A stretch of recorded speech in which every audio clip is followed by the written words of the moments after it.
We're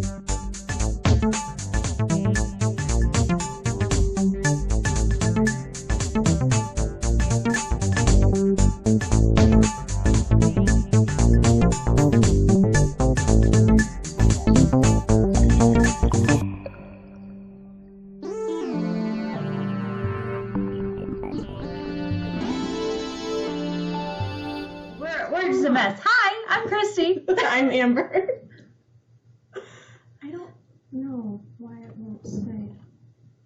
Okay, so welcome to our second stream of Autism Inside Out. Hopefully, well, with slightly less tech issues, we're at least live We're this doing better time. so far. But the kitty has decided that she wants to help, and therefore, hopefully, she won't destroy the stream. I'd be surprised. Yeah, she's just chilling.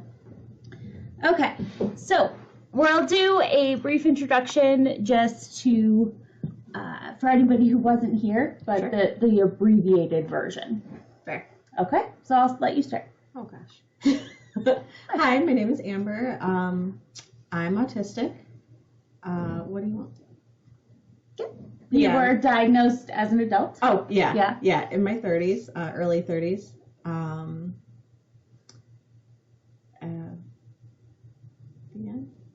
I don't know. It's really whatever you want people to know, and feel free to cut back in if you think of something. Fair. Okay. Thank you. My name is Kristy. I am neurotypical. I am married almost 15 years to a man with autism. He was also diagnosed as an adult, and we kind of have to manage our marriage as a neurotypical and neurodivergent. And that's where kind of my expertise and we work together to kind of translate for the other group. Fair. So that's what we do. We also have a lot of cats, which you may or may not see in and out. We foster kittens, so sometimes there'll be little ones running around, and sometimes just our big, normal, adopted cats will be in trying to mess up the stream as much as possible to get some love. I think that's pretty much. That sounds fair. We do have an Ask Me Anything policy. Yes. This is for mature audiences, so we, as long as it's not racism or transphobia, things like that, we are both on with LGBTQ, positive allies, and we both, bisexual, pansexual women, so please, we don't mind talking about it, how we came to that, how we feel, but we're not going to stand for any kind of homophobia, transphobia kind of thing in chat or questions. Besides that, I think we're pretty good. We pretty much open books. There are no off-limit topics with us, really. Yeah, we are also going to start talking about stimming today. So. I feel that's a good place to start. That's one of the more stereotypical common autism traits. And I don't know that there's a neurotypical equivalent. So I was trying to think of a way to explain it that would make sense to people not on the spectrum. So I came up with an analogy that some of my autistic friends thought made sense. So I'm going to throw it out there. Hopefully it makes sense. If it does, great. If not, please let me know and I'll try again. So think of society as like being outside and sensory input is like it's raining. Neurotypical people were all like from birth given a raincoat and galoshes and all this outer equipment that they need. So when they go out, it's not really a big deal. Like obviously they see stimulus, but it doesn't feel like it's attacking them. But when you're autistic, you don't have any of that. And stimming is like an umbrella. It will mostly protect you from some stuff. It's not as good as having a full raincoat and boots and stuff, but it's something. But if someone were to take that umbrella away, then you're just going to get soaked by rain, and it's going to be very distracting and make you very uncomfortable. And sometimes the umbrella isn't enough. Sometimes there's too much, say, you're in the rain and now it's flooding. So you have your umbrella, you have your stimming, you're trying, but it's just too much, and that doesn't help. Does that kind of It does, and make sense as an analogy? if you were standing out in the cold, wet rain, and somebody told you, now focus on that tree over there, I think you would be so overwhelmed with your cold and miserable state that now focusing on any other thing becomes an immense challenge. Right. I don't know if people kind of understand or feel that way. Feel free to say whether if you are neurotypical, autistic, or non-autistic, or if you have autism or neurodivergent, which I had a question about later. Remind me. Sure. If that's something that you relate to, or do you not really stim as much? What I've seen notice? In discussions and chats in some of the adult autism groups I'm on lately is a lot of late diagnosed autistics don't think that they stim, but they do. They just didn't have a name for it, which is for sure something that, I was in the same boat. Yeah. Like I've always, usually playing with my hands or my nails, or I have a spinner ring now. Or if I have jewelry, I'm always playing with that. I'm always doing something with my hands.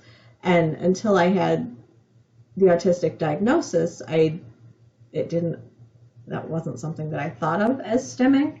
Because in TV and movies a lot, it's the hand flapping and really big, obvious things, which is not something that I do. I tend to be very quiet and try to not take up much space in the world, and yeah, I'm just more subdued as a person in general, I guess. Well, do you feel it's not big, flashy? Do you feel like you were taught to be less big, or that you were always? Oh, that's a good question. I don't know that I don't think I was taught that. I think that's just how I've always been. Because I know, ever since I was a little kid, I've always been very quiet. I've never fit in. I remember in preschool when we were out on the playground, I was never playing with the other kids. And one of the teachers came up to me once and was like, "Why aren't you playing with the other kids?" And I'm like, I don't know. They don't like me. I would just always sit by myself in a corner and I don't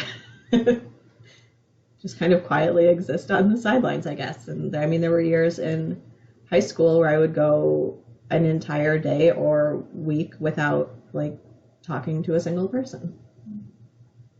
I think because what I see is that you start to be on the outside of something, and then you're taught, oh, that's bad, that you're on the outside, and so you make yourself smaller to make it less noticeable that you're on the outside now. And so I wonder what begins as a natural introversion and then what it becomes because of what society teaches us isn't okay for behavior. Sure, that makes sense. And that's always, I think, a question that people can ask themselves to decide if they're being their authentic self or who society has taught them to be. Right. And I think that we need to get to the point where autistic people feel comfortable being who they are and being that amazing part of society, creators and thinkers and intellectuals of all kinds.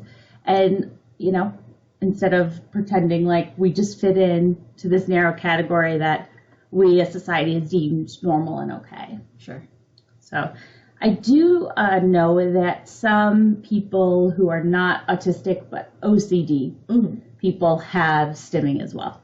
Sure. So that's the other thing, because I know, right? But it's actually exactly the same as stimming. They said, "Thank you, Troy. See you later, maybe." So when I was reading about it, a lot of people go in and they start having just the fiddling, the OCD fiddling, the touching the things to calm themselves down. And psychologists and stuff say, oh, are they autistic? Are they on that spectrum somewhere? And there's a lot of times they are, but then sometimes they just have severe OCD, and but it's the same concept of the overwhelming anxiety and calming it down. Sure. So if you are listening to this and you're like, oh, I do that, does that mean that I am on the spectrum somewhere? Not necessarily. It could be. You could have OCD, anxiety, and you could be on the spectrum if you meet other criteria. Sure. Now, going could also to get be like the hyperactivity component of ADHD, because there's right. overlap between. So they were talking about like tics versus. Sure. It's like if it's calming you down from too much sensory input, it's stimming. If it's a boredom thing, it's more of a tic, I guess is kind of how they defined it. Like I'm Makes just sense. tapping or doing something because I need to be doing it, Makes not because you're calming anything sensory down. And stimming can also happen when you're like happy and relaxed too. It's not always an anxiety thing. Right. For OCD it is, but not with autism, right? Yeah. I don't know as much about OCD, but I know it isn't. I was kind of reading the overlap part of it to just reference that not everybody who stims is autistic, right? But it is a big component of autism. Yes. And it's more any kind of sensory overload, good or bad. As sunglasses if it's too sunny kind of a thing too, right? Sure. Yeah. And like just because you're out in the rain with an umbrella doesn't necessarily mean you're miserable. Like maybe it's a warm spring day and you're going for a walk and everything's all pretty and shiny, but like you still want the umbrella, so like just to kind of not drown. Yeah. I mean, we've all been in a beautiful sunny day and had it be too bright. And it can be something just like that. There's a lot going on, but not necessarily a bad thing. Yeah. With OCD, it seems like it's always anxiety response. Sure. So, if that makes sense. Yeah. So I would tell people who have that to consider maybe getting tested for adult autism, but we don't have resources for that in the U.S. at least. Once those resources exist, go pursue that if you want. Yeah, you might be able to find a local therapist that accepts adults along with children. Sure. But that is the exception to the rule at this point in the U.S. For people that live in the same city as Kristy and I was told that resources don't so much exist when I had looked at getting a formal diagnosis. So I am self-diagnosed, which is relatively common in the autistic community, just because there aren't really resources out there for adults. You're good. Sorry, dropped something because I'm clumsy. Yeah. Okay, Bratty Boo. Picking the nails. Now, are you on the spectrum or more just anxiety, kind of OCD? Because picking nails and stuff is absolutely a stim for a lot of people. Even just nail biting in general. Yeah. I remember back when I was younger, that was actually one of the reasons they diagnosed me with anxiety, was because my nurse practitioner was like, oh, you act a little anxious, but I could see that you have like those other things like nail biting and stuff. Sure. And it can be grounding. Pain can be grounding, which people, of course, look really badly on. Okay, yeah. I mean, suspected autism is a huge thing.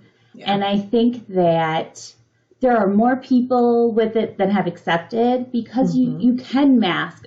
I don't know what your pronouns are, gender or sex, but if you are a female, they're harder to detect because people mask, or non-binary, yes. But, it depends on but straight white male. Right. It's going to be real hard to get a diagnosis.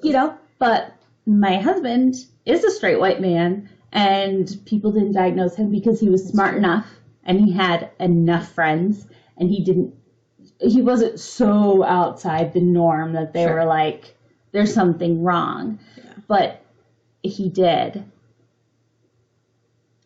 Whoa. Okay, upside down. Yeah, that's good. Nice. Are you in Australia?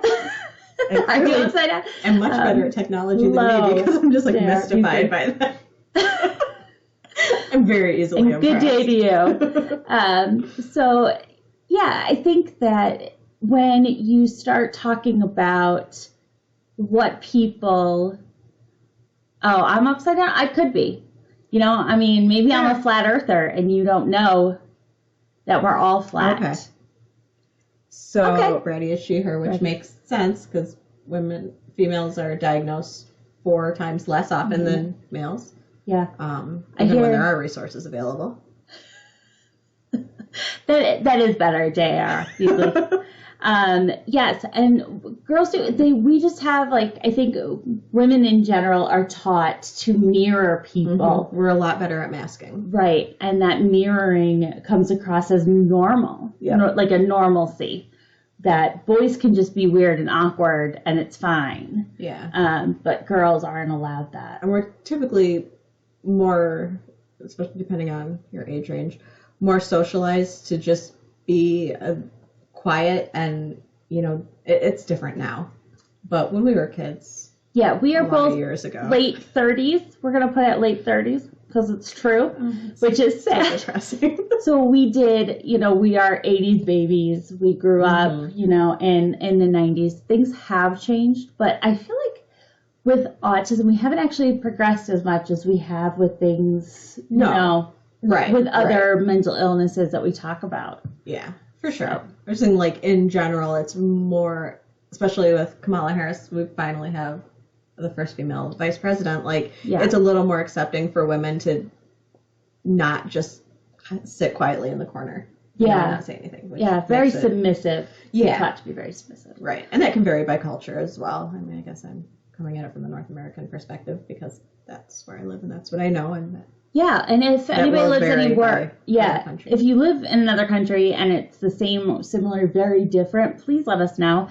We are all about learning more. Yes. We love being educated. Yes. Yeah. Yeah. So we're not going to get everything right.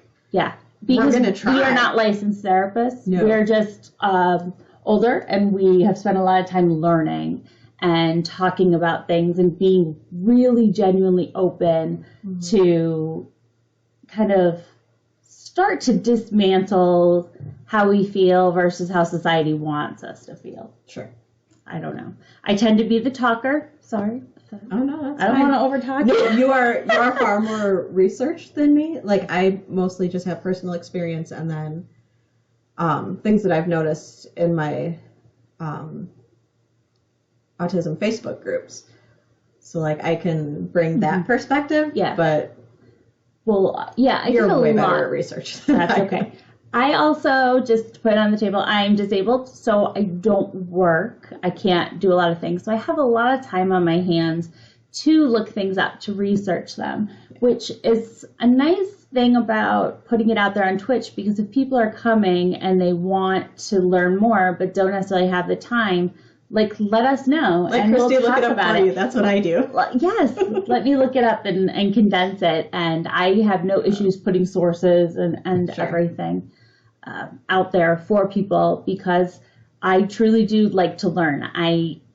I'm stuck at home a lot.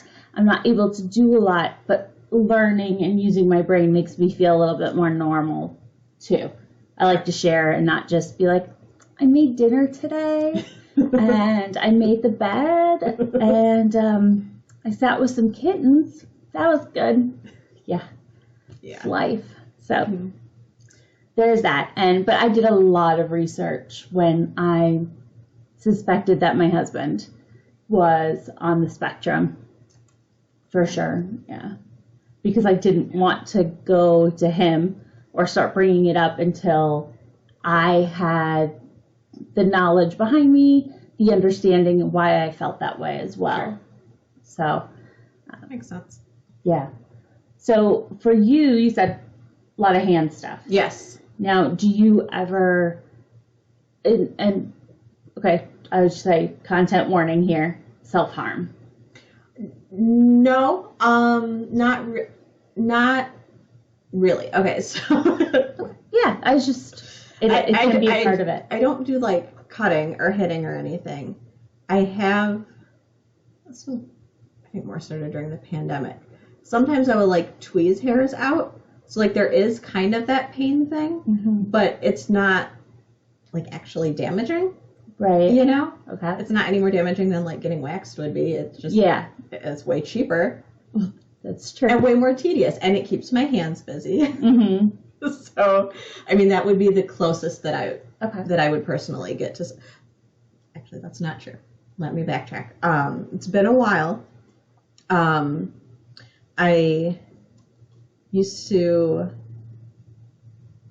most remember this with a former coworker who stressed me out immensely. That's probably the very kindest way to put her existence. And I would get very, very upset at work. And I would do a lot of like digging my nails into, where's the camera? To this part of my hand. I would do this a lot. And I have relatively long, well, they're shorter now, normally longer than this nails. Mm-hmm. And I would do that, and I wouldn't realize I was doing it until it started to hurt a lot, or even like the next day, then my hands would still be like really tender. Mm-hmm. Because I would get really, really, really upset with her, and I knew that I was at work, I had to be professional. I was also a level higher than her at work, so like I really, really had to be professional and diplomatic in my interactions with her. So yeah, and sometimes biting my hands. If I was alone in my cube and no one could see me, okay, then I would do that. And again, in that same part. But like if we were in a meeting or face to face or anything where anyone else could see me, it was usually nails in the palm of my hand, to try to focus that. And then I would like have all these like rows of, little crescents on my hand. I'm like, oh shit, maybe I need to calm down a little. And that was when I got the spinner ring, like hoping that I could shift the more harmful behavior into something less harmful. Didn't really work. Because that was just such an ingrained go-to. And still like, also at work, we have to wear name tags on lanyards, and I'm always playing with my name tag and like breaking the little plastic sleeve it's in. So I was hoping, like usually when I'm talking to people, like, I can't not move my hands around. So I was hoping with the ring, like I could go to spinning my ring around instead of like breaking my name tag repeatedly. Yeah. That has not worked. No. Well, I think some things are just so ingrained that there isn't such an automatic thing. Yeah, there's not a substitute for that sensation for you. I do know, there are a lot of people who are neurodivergent in a lot of ways that self-harm makes them feel more grounded, that the pain brings them back to the moment, and that it can be a big problem that needs to kind of, I think like teaching yourself to not hurt yourself, but another way to reduce that anxiety and reground, because obviously nobody wants to see other people self-harming just to feel okay. Yeah. And I do hope that we can come to a place where stims and stuff become just normal, ordinary things that are okay. Sure. And so maybe other people aren't getting to the point where they're hurting themselves. Yeah. To be normal, in a moment. Yeah. Too. So. I totally forgotten about that. Yeah. I remember. We got rid of her like a year ago, and I haven't done that since the whole department changed once that was no longer an issue. Yeah. I think, in certain circumstances, if you had control and could have gotten rid of the stressor, that would have been obviously the most ideal thing. Believe me, I tried. Yeah, I know, but less somebody else causing the stress to you. Right. But if you have the way, you should consider what is causing you to want to self-harm, and to step back and maybe figure out if there's something you can do about that. In some cases you can't, and coming up with a different stim might help. But I think other times you can absolutely, remove a stressor or remove yourself from the stressor. There's a lot of fidgeters, reckless, and the playing with, the one that I have the biggest issue with, and I'm not going to lie, is the playing with the wedding ring. Because there is a social stigma that comes along with a man playing with his wedding ring. I think I have heard. I think you had mentioned that to me before. Yeah, that there's the guy at the end of the bar fiddling with his ring, and the woman sees him from across and says, he's not happily married. Right. So, you know, when you're putting yourself out there and you're fiddling. Could just be autistic. He could be, but at this point, people don't know that. And I think that I'm like, this is what you're portraying as okay. For those who are in the chat or listening, Reckless is my husband. So that's why I can pick on him. And, I said before I knew that he was autistic, it bothered me a lot, the tapping. You know, I'm trying to think back. I think when I'm divorced. I used to be married. And I feel like my ex used to get on me too about the ring thing. Yeah. But I'm like, it's not just the ring. It's if I'm wearing a necklace, I'm doing the same thing. If I'm wearing earrings, which now I really don't because, you're masking all the time in public and I don't want to pull my earrings out. I wear them for the podcast. But yeah, so I definitely fidget with jewelry. And I'm pretty sure that my ex had probably scolded me for playing with my ring. And I'm just like, you gave me this thing on my hand, so that's what I do. I don't. Yeah, I don't really know. Actually, that was a shitty marriage I wanted to get out of, but that's not why. See? She's proving my point right here. I do the same thing with this. Am I trying to divorce myself? I bought myself this ring. Maybe you are. Maybe you just want to separate yourself out. I think as somebody who sees things from a societal perspective, that's what I bring to the table. Sure. And I am bound by that. Is that okay? So Brad, you had said Hannah. So Hannah said that. Sure. Yeah. Also, it's not part of your hand. You have to touch it. I guess I get it a little bit, but not. Yeah. I had gotten Reckless a spinner ring to wear to help for the fidgeting once I knew, because I can't seem to break myself out of the feeling that. Is there something wrong when every time he does it? Sure. And it's so stupid because we have literally been married for almost 15 years. Almost all of those happily. There's always ups and downs and stuff, but I don't think he intends on leaving me anytime soon. I think he'd be a mess without me, and he knows it too. Okay, he knows it too. So, and he does now. He is not leaving without a fight. So, I'm so delightful. Nobody, everyone give you now nothing. Oh, come on, honey. I know we're not supposed to tease because of typos. I think it's allowed if you're married to them. Yeah. I think that everyone needs to give sad faces. So, poor Reckless. Gotta be married to that crazy bitch. That's true. But I do try to not mention it as much, and if I see it, and I have that instant for myself going, I just try to also calm myself down and say, that's not, okay, he's just doing it. But then I also kind of look around and say, why would he be anxious? Sure. If there's something I can do about that. So. I mean, and it's, like I said, it's not necessarily an anxiety thing, because I can tell you, I can't, even if I'm just at home watching Netflix with the cats, I cannot keep my hands still. Mm-hmm. And if I'm not doing something with my hands, I end up just eating a lot, which is not good. So I try to find something that is something else I can do with my hands, which is why I started with the tweezing thing, because it's an intensive topic that doesn't. My husband got me these today. Aw. Some fun dip. Probably less calories than snacking on chips though. Yeah.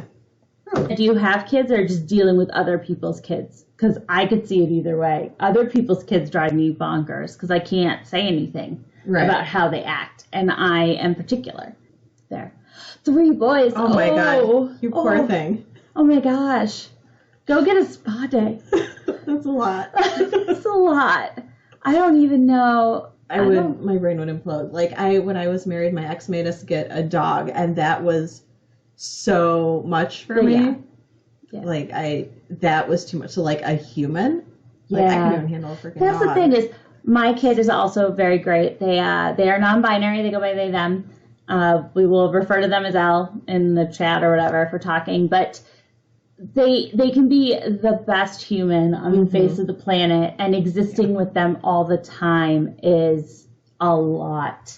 And that's what I tell people, like, even getting into the greatest relationship you will ever have in your whole life, it's a lot, because having another person who's around and always there, you have to not only work out all those little, idiosyncrasies, but just the sensoriness around it. Kids are loud. And I think even more so for people on the spectrum, need to just be able to have some quiet. I hope you own some noise canceling headphones, because that would that might help in the moment to listen to something quiet every so often to recenter. Because even when we foster kittens for a local shelter, and when we have really loud kittens, it starts to grate on my nerves, and I am very neurotypical. Yeah, I don't know how you guys do it. Yeah. Like, because no, I know why you do it. It's just because it's worth it in the end. Sure. But I did adopt 2 of those kittens. Yeah. They are a lot sometimes. One of them used to be. One of them you knew was going to be crazy. Yes. The other one I wasn't sure about. Yeah, one of them does have... Well, they both are special needs. Right, they're both special needs, but one is a little brain damaged. So I expected her to be a handful. The other one was so quiet and sweet when I adopted her. And now she's like a loose cannonball, like a fluffy loose cannonball. Yeah. Running through, because she just throws herself into everything. And I love her enthusiasm. She's a very sweet cat, but it's a lot sometimes. Yeah, I worry about that one because she actually had a dislocated leg from the day after she was born. And, Reckless is saying small noises bother him much more than the big noises. I can so relate to that. Yeah, yeah. I tend to, when I'm home all day by myself, I listen to stuff constantly. I'm always on YouTube or Twitch or something because it just drowns out all the little noises. Yeah, I've always got music going at home if I'm not watching so TV. Is it because the little noises get more distracting, or because you're trying to pick up what they are? Right now I think a lot of it is going through so much dance withdrawal. I need to be dancing around my house, or I just miss it so much. But yeah, I don't. Yeah, I know. One of the things that we had talked about in one of the groups was sensory things and noise, and a lot of us had agreed that expected loud noises are okay. I think it's more the expectation of the noise. I don't typically like noisy environments. I don't like sudden loud noises. The cats playing with the blinds drives me insane. I am amazed that no one has called DCFS for cats or the ASPCA. I'm constantly, so I live in a duplex, and my landlady's great, and she loves my cats. She has them over for play dates sometimes. But sometimes I'll be yelling at the cats. I'm like, oh God, I need to text Marcella and apologize. Because they're playing in the blinds, and I'm like... Can she actually hear you? I don't think she can. She says she can't, but I worry that maybe she can. Okay, that time, because I yell. That makes me so mad. But if it's an expected loud noise, I'm a huge fan of rock music. I love going to shows, and that's obviously incredibly loud. Pre-pandemic times, obviously, for all of this. But Kristy and I used to go out on platonic dates a lot to the bar, and there would be loud, but that never bothered me because it's an expected loud. If I go to a rock concert, I expect it to be loud, and that's fine because I know it's coming. It's not jarring, it's not disturbing. I just know that that's gonna happen. Same thing when we go out. I know it's gonna be loud, and that's fine. Yeah. But if I'm just at home trying to quietly watch TV, those little assholes are playing with the blinds, it's a very annoying I feel like noise. I should edit in here. Those are cats, not human assholes. Yes, my kitten assholes that Yeah. oh, Yeah. Anyway. they test my nerves. So yeah, okay. Oh, do you? Yeah. No, I was gonna say you could also read up here if you want. So do you feel like the pitch and suddenness affect you more too, or is it just the suddenness that affects you? The pitch of a sound. I don't know that I've ever noticed a correlation with pitch. Okay. I think it's more the suddenness. If it's a sudden jarring noise, like God, when I used to have a dog and the dog would bark, or she would whine constantly too, which wasn't loud. But oh my God! But I'm like, I get it because I was just so angry all the time. It was so much. I didn't want the dog at all. I was forced into that. The dog was not my idea, and she was a lot. But not my dog, so. Yeah, not much you can do there. I think that there's always that jarringness to a loud noise, no matter where you are, like as a human, where they said what are the only two fears that a baby has when they're born? One of them is loud noises. And we try and train ourselves away from that, but it's just the truth. I mean, loud noises, we're hardwired for that to increase our anxiety. Yeah. Right. But I'm guessing that if you are on the spectrum, you have a harder time getting back down from that heightened anxiety level. So I used to have a coworker that would always, this is going to sound really stupid, which is why I never brought it up at work. But she would always, when she hung up the phone, it always felt to me like she was setting it down very loudly. Mm-hmm. And whenever she shut drawers in her desk, it was always so loud, and it would stress me out so much. It drove me nuts. I don't sit right next to her anymore, and now it's great. Yeah. I love her. And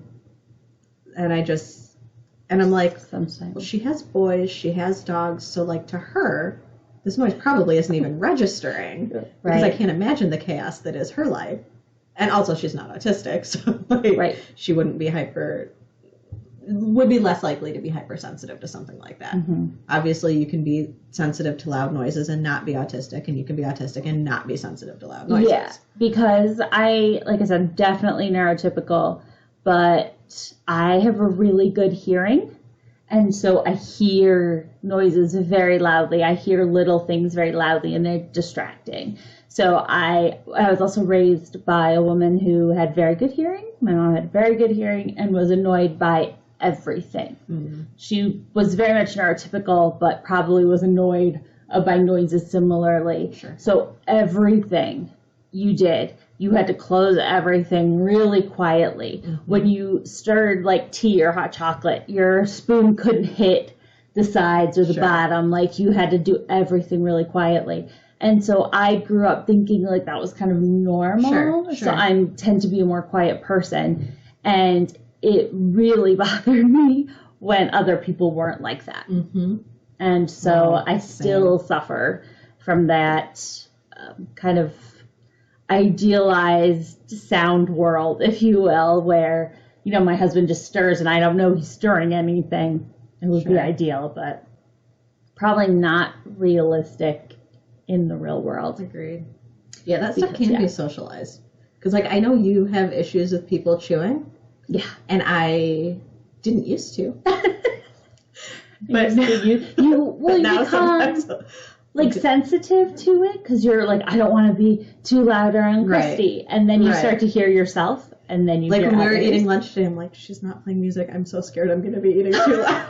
You could totally kind of put music on. Yeah. No, it doesn't bother me, but I didn't want to annoy you. I know. I would. Whenever we eat together, you usually have music playing so that's not an issue. It depends on what it is. That's true. Amber made chili to bring over, which is very nice. It was good. And that's not loud to me, but there are some things that are crunchy, and I don't understand how people can eat chips without closing their mouth. Oh, yeah. No, I've never been able to handle people eating with their mouth open. But, you have to, close your lips before you do the crisp part. Uh-huh. And people don't. Right. Yeah. And I get that it's a more satisfying crunch. if you don't. But like, it's also really Really? annoying that What people is satisfying about a crunch, though? Can someone explain that in chat? No, Please, anybody? I want to know why a potato chip is satisfying. It's crunchier if there's not the... I don't know. Because I remember talking to someone about it once, and that was the way it was explained to me. Really? I may have been talking to my brother about it, maybe. Well, your brother is insane. Then what kind of satisfying crunch? It's still know. You still feel it, like the texture, the crunchiness. Right. You still get all of that. I don't know. I'm just trying to say there might be a reason. I know. But yeah. A tooth tickle? Oh man. Oh goodness. I mean, I feel like Sure. I don't know. I feel like if I was trying to crunch a lot, I'd probably cut like the top of my mouth open with a potato chip. Oh yeah, don't do that. That sounds like a bad time. I mean, I've already inhaled a Dorito and lodged a piece in my lungs, so we've had. Oh boy. I have a hard time with chips. I had forgotten about that. Yeah. I feel like I need to pull up, see if they're on my x-rays on there. They just have a little highlighted spot. Yeah, there's your chip. Let's watch that. What? Yeah. Anyway, Also, sorry. I was thinking back with when we were talking about pitch and then like acquiring other people's annoyances. Yeah. So there's certain tones of voice that really irritate my mom and that didn't used to irritate me. But I remember when I was married, my at the time, mother-in-law and her sister were talking, and it was like this high-pitched baby talk, whiny kind of. Oh, no, baby. And I was just like, oh my God, if my mom was here, she would want to stab them. And I get it, because it's really, really annoying. Yeah. And that wasn't something that, especially when you're in your 60s. When you're an adult, please. And drunk. Please don't. And they were both heavy drinkers. I'm sure they still are. Yeah. Don't recommend marrying into a family of alcoholics. But, you do you. But well, I mean, I guess it depends on if your partner gets it or not. That's true. Because if your partner recognizes that they have an issue and kind of keeps themselves separated from that and there's an understanding, yeah. I feel like that's a different dynamic. My ex wasn't an alcoholic, but every family thing was binge drinking and chain smoking. But did she recognize that that was bad behavior and prepare for it and understand that you were maybe frustrated or angered or had an issue with that, or did she just be like, eh? I mean, it's not like there's anything she could do about it, right? And I don't know if I ever brought it up to her. I mean, and the drinking in and of itself, I don't know if that bothered me that much, I guess, because if we were on them, then I would have been drinking too, so fine. Yeah. The constant chain smoking, ooh. Yeah, that's hard.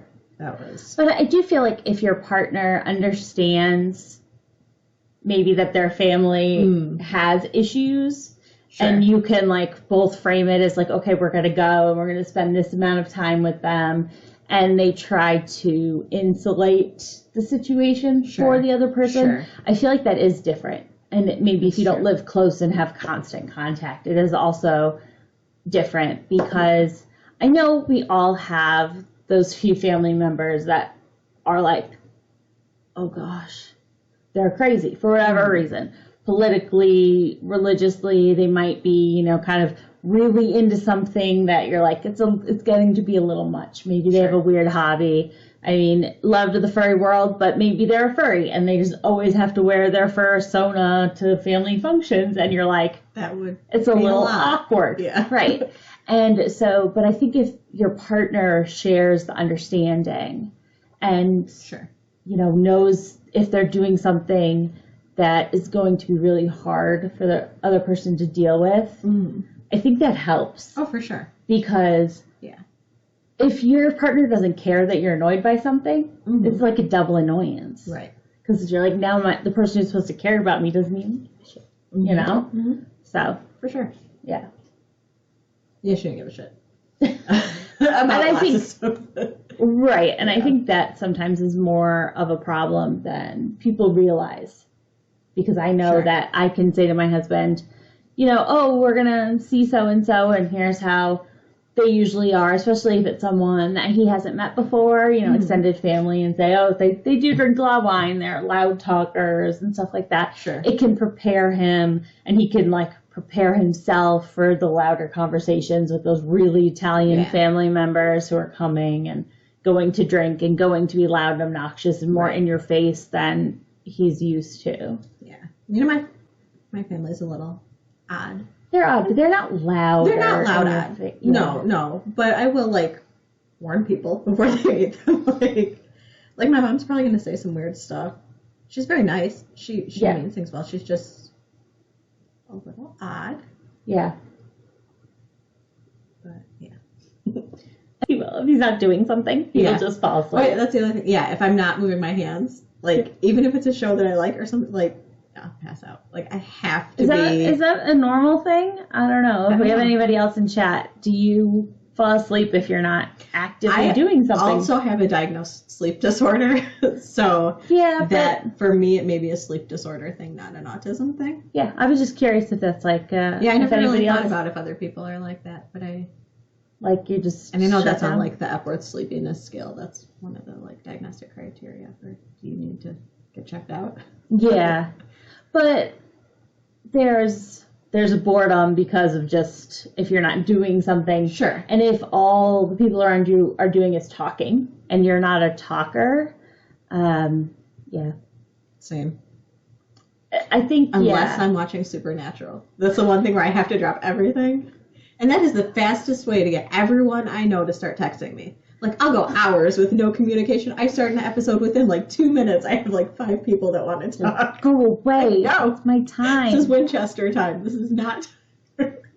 I don't get that one. It's good for you. I appreciate that you have something that you really like. I don't get that one. It's very addictive.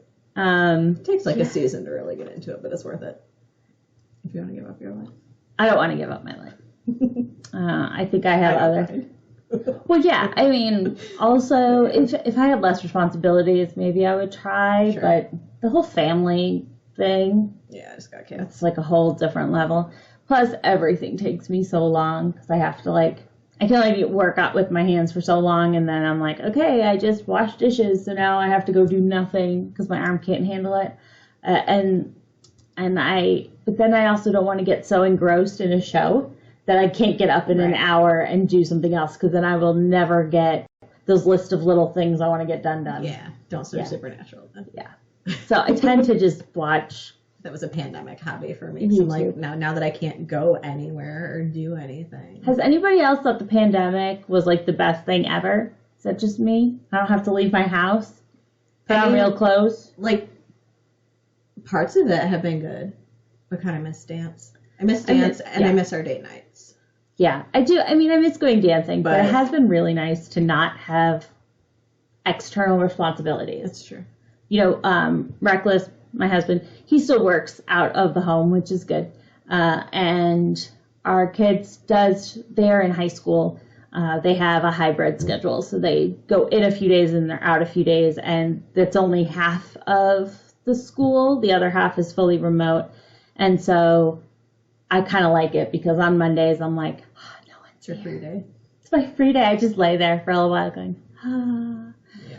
But it's been really nice to have less responsibility for me, to not have to worry about getting up and getting dressed, but also my jeans don't fit anymore, so that probably isn't good. All I have is jeggings. Because I haven't needed them, and then you try to put them on, and you're uh-oh. Mm-hmm. This has not been good. Yeah. At all. I get that. Yeah. God, when I put earrings on for the first time, I'm oh, this hurts so much. It's been so long since. We tried to. Yes, and for those who are new, Amber and I are both dancers. We like to do swing, ballroom kind of stuff. Fusion. Fusion, blues, all a mix of things. Maybe someday, if we get a bunch of subs, we can just have a little teaching. We could teach. We started. We were both back in college when we started, which that's how we met. If you were doing any kind of math and we were in our late 30s, it's almost 20 years ago, So, yep. And I did actually meet my husband at a different dance. And then we met Amber when we were teaching at our college, doing a swing group. So I think that dance is a really interesting hobby for people on the spectrum because it gives you like a skill and you have to be personable, but it's also within a framework. Yes, that's what I love about it. Because socializing is pretty difficult for me, even with people that I do know and like, if I haven't known them for like a long time. But with dance, you're only like one-on-one with people for 3 to 4 minutes. There's like a set expectation of what you're doing. There's not a lot of talking involved generally, hopefully. God, you hope a talker doesn't ask you to dance. I'm the talker. I mean, if it's someone that you're friends with, like, you know, it's different. But if it's like, you know, you just want to dance, and I'm like, I don't want to get to know you. I don't care about your life story. I just want to dance. Just dance with me. But yeah, because it's a short time span, and there's set expectations. I know what to do with my body and what's expected of me, and I don't have to think so much. That's like one of the few times I can quiet down my brain is when I'm following, like, because I don't have to think. I don't have to constantly be trying to figure out what's going on. I just have to like relax back into it and just feel. Yeah. Hannah, I actually agree with that immensely. I have something called EDS, which is Ehlers-Danlos hypermobility syndrome, but it's just the HEDS actually. So I am very uncoordinated, extremely. And when I started to learn how to dance, I had to take everything slower. I learn very slowly, but it is so good when I get it. I feel amazing. Now, my husband, on the other hand, is learns everything right away. Oh my God. He does. He picks it up like that, we and he's like dance ready. once, and it was some style we hadn't done. He's watching YouTube videos on the way there. By the time we get to the dance, he can lead it. I'm like, what the hell? Yeah, he's so good. He can just like see it, it takes do me it, a while, learn it. I have to, when I'm at home, practice and practice and practice that movement, that, you know, that body structure, the feet and the hands doing the same thing at once. I have to break them down and then build them up. I can't do arms and legs. Oh yeah, it's like pretty fun. Part with ballroom, like I can move my legs, but I cannot move my arms at the same time. I can't. But that's do why those you like big, ballroom. Like, graceful. Yeah, but then most I love of it, but yeah, most of it is small. Right, it's when you have to do like the extensions and the. That's just letting your arm fly off and hit someone. I don't like that part. Well, but that is flair. It's not actually part of the dance, which is nice. But it is fun with like doing Charleston and stuff. Because authentic 20s Charleston is impossible. Unless you're Brian and Kristy, they make it look amazing, but I struggle with that one. It took me 9 months of practicing that dance move, like just getting my feet right. 9 months practicing anything, anywhere I could. I would practice pumping gas. I would practice while I was doing dishes, and but 9 months, and then it all finally clicked.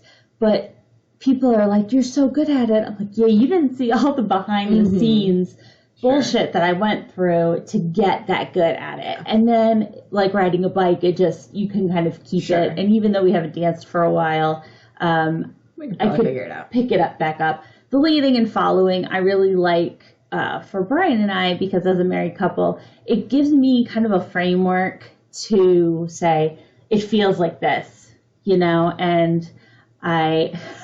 You don't have that kind of patience. You know what it is it gives you something to focus on sometimes, Hannah, like that you aren't normally, focused on. The basics of learning how to dance aren't so hard if you have good people around you. Yeah. And some of it is the really hard stuff that takes a long time to practice. You're in by that point. If you want to get to that point, you're in dance. But I think that's the same thing for so many hobbies. It's just if you can find something that you would enjoy enough to practice. Not all the time. You don't have to be as excessive as I was. I just wanted to show my husband that I could do it. I think it may have been more of a spite thing than anything at one point. I'm going to learn this. Motivate you. Yeah, and I'm not above saying that might have been. Sure. Yeah, part of the reason. It depends on your goals too. Like, I don't want to compete. Like, I don't care. Yeah, we're like, not. I would like to look good on the dance floor, but like competition and winning, like, I don't care about that. My goal is to have fun. Yeah. Like, I want to be good at it for social. my own satisfaction, but I want to do it because I'm enjoying it, not because I'm trying to like be the best. Right. That's what work is for. Like the other hobbies and stuff that we do is like D&D is really like, you don't really need a lot to go into it if you have the right group of people, and it's more easygoing. The only person who has to do the work is the DM. Yep, that's you. I have the time, though. Yeah, you have the time and the skill. Yeah, so it, that's different too. Is finding a hobby that works for your level of commitment, but still helps you learn to be social, even in small groups. I think everyone can benefit from. That was part of the reason I wanted to get into D&D was like to practice having conversations and work collaboratively, and as a social training thing, and getting used to making decisions. Yeah. Oh my god. Because I know that I can't make decisions without rolling a dice. Yeah. But I'm always afraid I'm going to pick the wrong thing, even though there is no wrong answer. Yeah. And that's what maybe, everyone has their own thing that they need to kind of overcome for that next step. And often you do know the right answer, and you just need to be okay with following through with that. I was reading an article in Psychology Today or something that said the decision is already made. Your brain makes the decision immediately.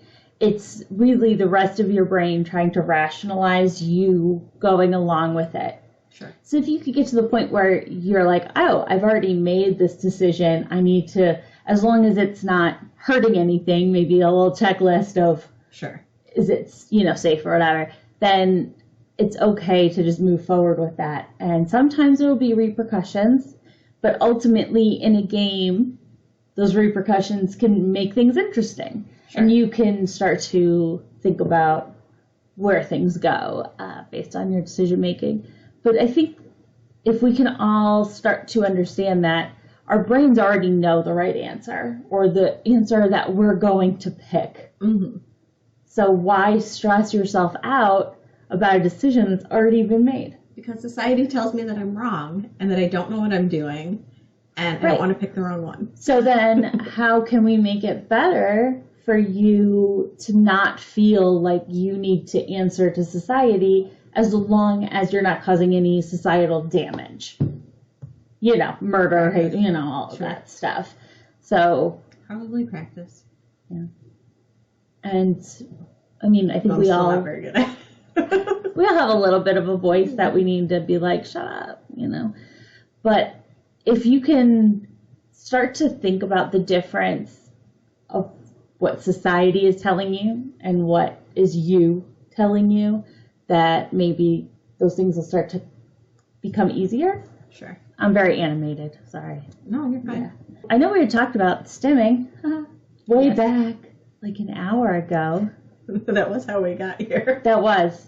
We're very good at tangents. Yes. Oh, boy. I do think that stimming is hopefully something that we were talking about applied behavioral therapy or analysis, last time we spoke, how they try to get kids to stop stimming to appear more normal in the classroom and in society, and how ultimately adults who have been through that have said it's very damaging, and that it increased their anxiety levels. Yes. So has anyone ever stopped your stimming? My ex, all the time. And she was also my greatest source of stress. But she would always hold my hands down to get me to quit moving my fingers, and it was incredibly stressful, and it would make me very upset, and then I would feel more self-conscious about it too, because unless I'm thinking about it, I don't realize I do it. That's just my normal state of existence. But yeah, her holding my hands down was not great. So then when she would do that, what would you do? Like, how would that, like, but where would that go? Like, your thought process. Like, you know what I mean? Because you're like, okay, now I can't do this. So you start to feel very like anxious, panicky type feeling. Okay. So I was trying to think of an analogy for that too, besides the umbrella one. Like say you're trying to breathe, and someone comes and like holds one of your nostrils shut. Like, yes, you can still breathe, but it's now harder and more uncomfortable and distracting, and you're not going to be able to focus on anything else. And you're just like, why are they trying to mildly suffocate me? This is horrible. Yeah. But it does feel very like,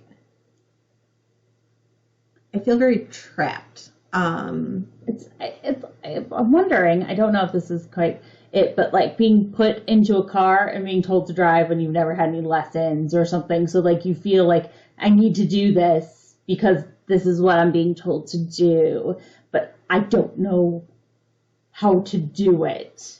And then there's an out of control element to it that people could understand, but it's not really great either. I think for me it's more of a trapped feeling. Okay.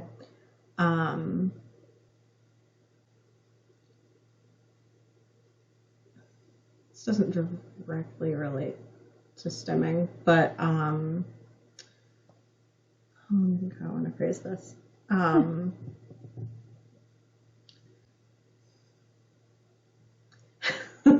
Okay. I'm trying to think of an analogy. Like, so Kristy and I also, most years, I dropped out this year, raise monarch butterflies. And sometimes you'll have one that isn't doing great, or just because of weather or whatever, it comes out of the chrysalis and you need to keep it in the cage for a while.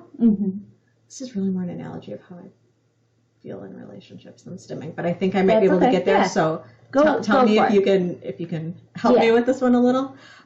So with my hands being held down, it's kind of like when you have one of those butterflies that's ready to go, but it's stuck in the aquarium or tank or cage or whatever, because it needs to get out, but it can't, and it just ends up kind of hurting itself. Like, it's really more psychic damage than physical damage with stimming, but just that feeling trapped because your movements are so restricted. So maybe it would be more like if someone, like you were trying to move around and then someone just started like tying your limbs down while you're trying to walk. Or like don't move your arms on you or something. Yeah, it's just a very trapped feeling, I think, is the best way I can describe it. Yes, maybe the difference is neurotypical people are walking, right? Just walking and everything is fine. But for you, you're walking, but it's like the air is water, and you always have that like kind of force, that push against you to make you feel like you're not getting or like you're stuck, but other people don't experience it, so they can't understand either. I don't know. That could make sense. I think sometimes analogies don't work for everything. And it's just to get you to a place to make you think about it. But I think if you can say that not being able to stim raises that anxiety level. Absolutely. Then to me it just makes me so much more upset than I already was. Yeah. And if kids are getting ABA therapy, they're not allowed to say that. Right. Like, I'm not feeling good. This is stressing me out. They don't usually even have the words to put towards their feelings. And that's why I like the idea of like occupational and speech therapy for those kids, so that they would come in and say, okay, where are you? And what can we teach you to work with what you currently have to become, a more avid speaker, let's say, if they have any kind of issues. It's good to learn life skills, but for all of us, in general, but not in a way that crushes your soul, or makes you feel like your existence is wrong, because there's a lot of that. Do this, and like, oh, you did what I told you, good job. gift. Here's your prize for being good. And I know positive reinforcement is a thing, but when you're doing positive reinforcement for every ounce of who a person is and trying to fight against their instincts, that's when I start to feel like it becomes anytime abusive. I'm acting as myself, it's wrong. That's not great. Yeah. So I'm hoping, I know that some places are starting to shift away from ABA or applied behavioral analysis, but there's still quite a bit of it that exists. And I hope that they begin to actually listen to these autistic adults that had ABA and said it was the worst thing that could have been done to me. And I think there needs to be more voices in general that are heard, in the, autistic adult world. They're not putting enough of that, like, even with places like Autism Speaks, which we will talk about in another episode, not having any kind of autistic representation on the board. And then when they finally got it, they left because they were like, it's so toxic and they're not listening to actually what we're saying. And there needs to be kind of a global shift. And hopefully, as people hear more about this, they hear more about the experiences from autistic adults and how you guys feel.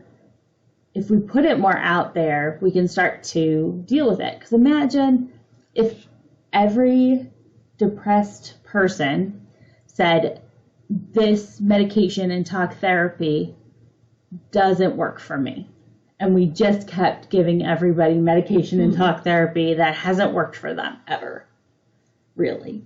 Sure. Something would be done. So, hopefully we'll get to the point where we can start putting stuff out to get people to care as much about different neurological states as they do about other things like mental illness. So, anyway. So this is something I've not gone over with Kristy because I just wanted like an honest reaction from this. Okay. So in one of the autism groups I'm in, it's a group that's autistic and neurotypical people and trying to, help explain things to each other.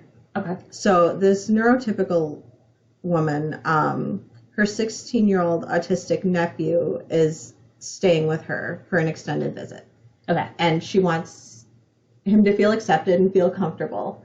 And so she had some questions about some of his behavior that she was asking the group so that she could find a way to communicate with him in a way that was better. Okay. So she asked him, do you like spaghetti? And she said he paused for a minute or two before answering and asked her if spaghetti is for dinner. And she said, no, I'm ordering groceries. Do you like spaghetti? And he paused and then said, can we have macaroni for dinner tonight? And she was very confused by his response because she expected if she asked, do you like spaghetti? If someone were to ask you that, what would your answer be? Yes or no. Right. Yeah. And she's like, his answer was, why couldn't he answer that question? I don't understand why he reacted that way, and what can I say to communicate better?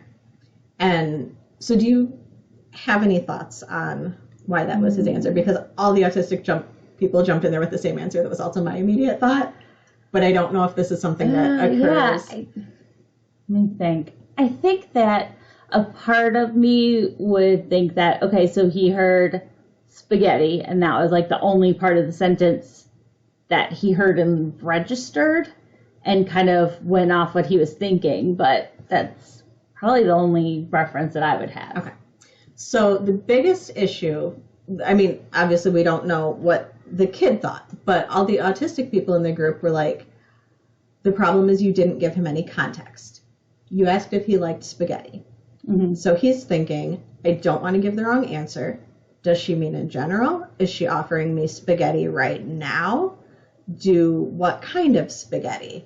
Is Mhm. like, what sort of situation are we in? Is she making it? Are we going out to dinner? Oh my God, is that going to lead to other social expectations? Okay. Like, and it just, a lot of times we need that extra context with a question. And I was in college in an almost identical situation. I was walking, I don't know, to class or dance or something. I was on campus, and some kids came up to me, and one of the guys asked if I like chicken, and my immediate thought was panic. I do like chicken. I do. It's a good food. The animals in general are hit and miss, but I assumed we were talking in food context.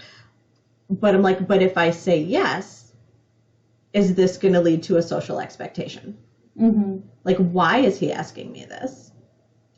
And then what is the outcome going to be depending on my answer? Okay. So I know it took me a minute to answer because I'm like trying to figure out his motives. Because like I heard the question and I know what the answer to the question is, but I was like, but what is he really asking? Turns out it was a corny pickup line. And I said yes, and he holds out his arm and he said, "Here, take a wing." And I was like, but like I hadn't thought about that in a long time. But when that spaghetti question came up, I'm like, oh my God, I was also asked a like simple yes or no food question, and my immediate reaction was panic. Panic. Because what is the context for this question?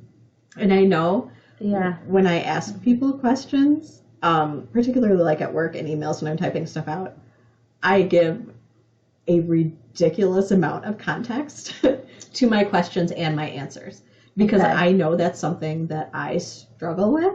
Yeah. And I don't know if other people do, so I tend to over-explain everything. So apologies to everyone that has to have any question and answer interaction with me. I mean, I suppose you're not going to get as mixed up. Like, there's less maybe issues with communication in the sense that, oh, I wasn't sure. I do notice that often my husband does not answer very quickly, but also that his concept of what I'm asking and my concept of what I'm asking are very different. Right. And I'm like, it's not, should be simple. We need that yes or no bonus context yeah, to help form an actual answer. But he does not like to ask follow-up questions, which I find odd. Because to me, like, if you weren't sure, why didn't you ask? Right. Well, because what if my follow-up question is way off base and then you think I'm even more nuts than you already do because I took forever to answer the question? I mean... And what if I'm guessing the wrong thing? Maybe, but also, I mean, at this point, I'm his wife. So he shouldn't, think that, but I'm right. Okay. So, because to me, I, being neurotypical, would just be like, do you like spaghetti? Yeah, are we going to have it for dinner? Like, that would have been, but I'm also prepared to answer anything else. I mean, not that I don't make mistakes, but to me, it's not a huge deal. Right. Yeah. Yeah. I'm like, yeah, it just is. Yeah, it's different and weird and hard. Every time somebody asks you a question, you have to go through 50,000 questions in your own head. And you got to try and guess the context. Generally speaking. So then it depends on the person. Like, especially if it's someone that I'm not really close to, I'm like, okay, I need to figure out their motives. Is there a better way then to speak to somebody to make it a less stressful conversation or interaction? Sure. If you are suspicious, obviously you can't do it necessarily with everybody. Right. But if you're like, oh, maybe they are.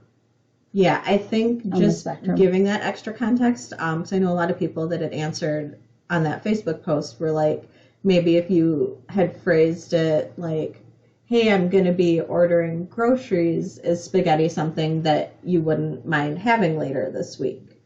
Or do you like, or what would you like for dinner? Because I've been working on, putting together my grocery list. Like, so that there's that context of the spaghetti and I'm planning on making it for dinner, not just do you like it in general, and then try to guess why I'm asking you. Because I do know when I'm making a grocery list, I say, is there anything you want for dinner or breakfast or whatever? And they say no. And I'm like, okay, are you going to eat?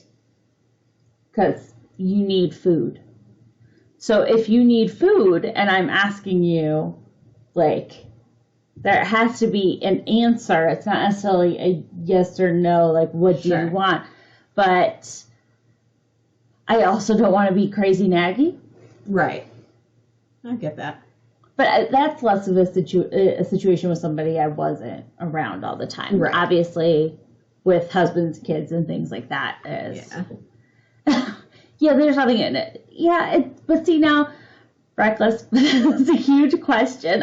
See, and that's why this is important, because I don't see that as a huge question to Reckless and to Hannah. Like, I just don't. And that's why, like, and it's so important to talk about it. It shouldn't be, but somehow it is. Like, and I totally get, it shouldn't, like, do you like spaghetti? That shouldn't be hard. Yeah. Do you want spaghetti for dinner? That shouldn't, but sometimes it is. So, yeah, I know, like, Reckless will be like, oh, anything is fine. But I don't want to think about it either. Like, I don't want the ball all in my court, because I'm just as tired of picking food. Why do we have to eat every day is the question. I mean, well, obviously I eat every day, because you don't get this any other way. I mean, but the thing is that I do know that he has preferences. You have preferences for things you like. And to me, that's like a place where you're like, ooh, this would be good. Right.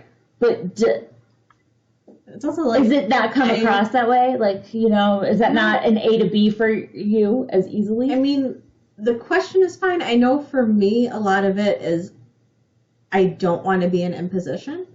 Mm-hmm. Like, I don't want to pick the answer that's going to make it harder for you. Okay. Like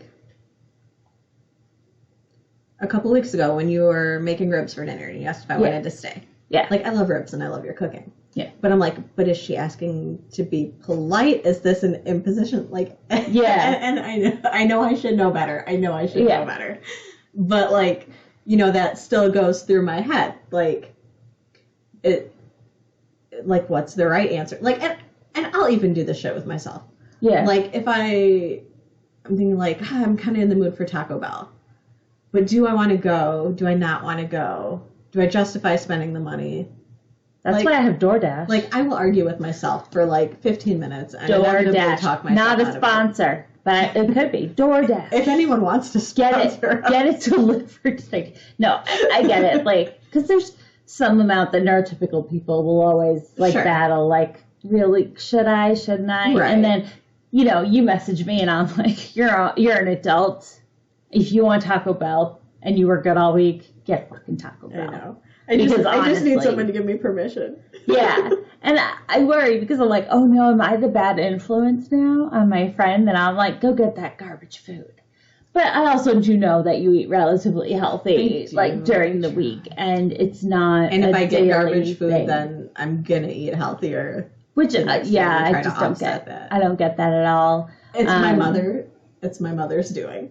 My parents were very health conscious, except for ice cream with my dad. Like, that never factored into health. The thing is funny because we were so poor that we ate so much garbage growing up that I'm like, you say spaghetti and I'm like, please no. Anything but spaghetti. And and the thing is that's like Brian and Ella's thing. Ella will be like, I want spaghetti tacos for dinner. I don't know. I blame iCarly in their youth. That feels like some sort of internet or TV It was an iCarly thing. And it's actually not that bad, I'm going to say. It's not the best, but it's not as bad as you think it's going to be either. Okay, the spaghetti tacos. But Brian will say, spaghetti. Brian is my husband's name, and it's okay to use that. But he'll say, spaghetti or mac and cheese. And I'm like, this is like my whole childhood. That's all we ate. Sure. Like mushy canned peas and that garbage. And I love canned peas. Sometimes I'll just eat a can of peas for dinner. I love them so much. I got a facepalm. I wish I had a facepalm right now.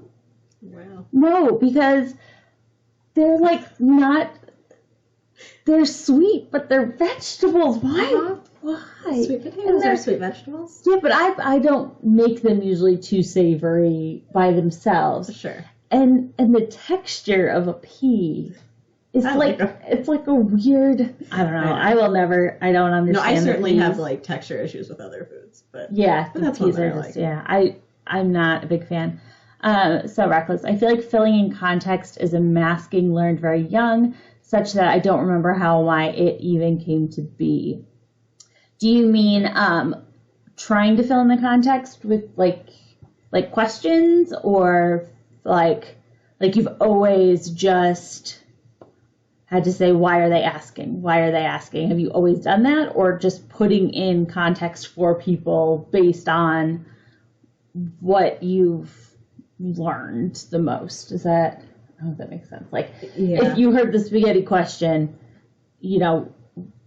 reckless, do you feel like you would have filled in the context based on the most likely, or that you would have been asking yourself, what's the context, it may depend and stressing on your relationship with the person, to try to guess the context. And with that kid that I'm guessing probably wasn't around the aunt a whole lot, or was, but it's different when someone's staying with you versus visiting for a short term, or if you have other family, because the mom or dad or whoever could have maybe translated that, they mean, or she means, he means, like this, to kind of answer that. Okay, there is an innate feeling that getting context wrong is a social crime, for lack of a better word. I'm afraid of answering wrong. Even if it's a question that doesn't have a right or wrong answer, I'm always afraid I'm going to get it wrong. So I try to overanalyze the context and what the expected answer is, and does my actual answer match the expected answer? And if not, how can I kind of reconcile those two? Mm-hmm. And in your head, what happens if you get it wrong? Or anybody in chat too. Like, is there something particular you feel like happens if you get that social context wrong? In my head, I feel like I'm going to get yelled at, even though in real life, I never get yelled at for getting things wrong. Yeah. I wasn't yelled at in school. My parents didn't yell at me. I don't know why. I just always have this crippling fear of, oh my gosh. I always feel like someone's about to start yelling at me for doing something wrong. Okay.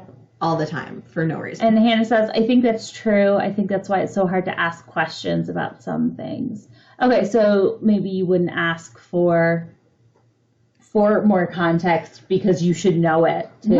Right. Yeah, because it's also, you don't know what you don't know. And, well, clearly this person is asking this question because to them this is a question that absolutely makes sense and has an easy, obvious answer. So I need to figure out what that easy and obvious answer is and why it's a question that makes sense for them to ask. And and then, oh God, now I've taken too long and I still don't know. And now I'm just in this blank state of panic. Oh no. And it should have just been... How do you function? I feel so bad. Not well. Your brain is always... Not well. Is it ever Did you hear about the stimming? Like a mouse on a treadmill that keeps getting tossed off the end of it. Yeah. Yeah. Okay. Yeah. Definitely an irrational fear, and it feels very childhoodish or childish or something. Yeah. Maybe. No, absolutely, because you feel like you're a little kid that there's clearly a right answer, and if you say it wrong, you're gonna get yelled at. Even if you're not getting yelled at and you haven't been yelled at. Yeah. There's just this. I need to do this right or I'm going to get in trouble. Oh. For everything. It is kind of exhausting. That's extremely stressful. It's not good. I'm always afraid something bad's going to happen. That's how my anxiety is. It just is that fear of there's always something bad around the corner. I could tell you every way that I could die in this moment in this room. It is ridiculous how good I would be at making horror movies because I could tell you Final Destination, every version of that. There's a lot of ways we could die in a room. Right. And that's just kind of how my anxiety talks to me, I guess, in my brain. And I feel like there's that, my brain's always doing that, and I can take medication to calm that down if I need. Sure. But right now, they don't have anything for you guys that would work similarly. Yeah, because you can't, like, change your entire thought process with a pill. Right. And you can't change, because, I mean, it does become a fundamental part of who you are with all those layers. Okay. Brecla said, I can't tell if it's an autism thing or very young emotional trauma. It's probably a little bit of both. Like, I think you would start it as it just being a part of you not understanding context might be an autism thing from very young. And the first time you get it wrong, it becomes an emotional trauma that your brain might wire to. So that every time in the future that comes up, you go back to that place. Because it could definitely be a mix of both. Especially young kids in school, if another kid says or does anything that's weird or awkward and they don't understand, then that could be the emotional trauma that you need to have kind of that moment that becomes the recording too. Yeah, it's about like when I was a kid in school, like I was not good at making friends or retaining friends if I did manage a cursory friendship. And so there's always that question of what did I say wrong? Because I clearly did something wrong. So what was it? So then whenever I'm faced with a question, it's like, how do I not mess this up? Because I'm probably going to give the wrong answer without knowing it. So how can I figure out what the right answer is so I don't pick the wrong one? And then is it almost like you come off a little robotic at the end of all of that, like, logical thought process? You start to be like, how do you human? Yes, that's a question I ask a lot. I ask you that a lot. How do you human? Please help. I need to human. I wonder if there are good ways, like, if you got the right therapist, if that's something that can be unlearned or, like, learned better, like how to make it better for people who might find this debilitating. Almost. I would think probably repetition and practice and understanding and, being able to find groups or streams or whatever so you know that you're not alone. Yeah. Because you just kind of, unless you talk to other autistic people, you just kind of a lot of times think, oh, well, that's a me thing. That's not, an everybody thing, because you don't know. You don't have a reference to right, it yet. Right. The only reference you really have is neurotypical people, and clearly they don't do that. So therefore, it's something inherently wrong with you. And it's like groups have been way helpful to me, because I'm like, oh my God, that's not, all this stuff isn't just me being crazy. Like, there's a lot of other people that feel like this too. Yeah. And then to get the understanding and the community, I think helps a lot. Not that therapy couldn't potentially also help, depending on the therapist. Well, I think sometimes a therapist can give you a handle of what to say to yourself to move along the process a little quicker. Sure. So it's not that they're going to really, if you have a good therapist, that is, in your area, and obviously insurance, we understand, is a huge issue, and we are not a fan of that kind of healthcare issues in America.